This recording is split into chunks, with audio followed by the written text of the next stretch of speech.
ระยะผ่านมาข้าพเจ้าได้มาเข้าฝึกอบรมในการปลูกเห็ดในสมาคมในโครงการนี้เพื่อไปดำเนินกิจกรรมในการ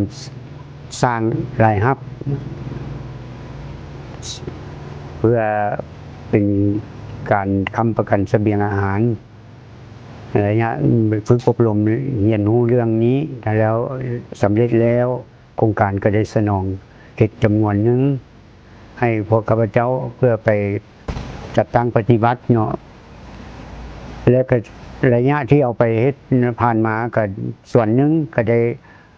เก็บผลผลิตก็ได้เป็นเสบียงอาหารเนาะเป็นคำกันเสบียงอาหารส่วนเหลือนั้นก็ได้ขายเนาะขายเพื่อมีรายรับและเพื่อสามารถไปต่อยอดเนาะระยะผ่านมาก็ถือว่าได้รับผลจากเบ้าเห็ดที่ทางโครงการได้สนองจำนวน100 เบ้า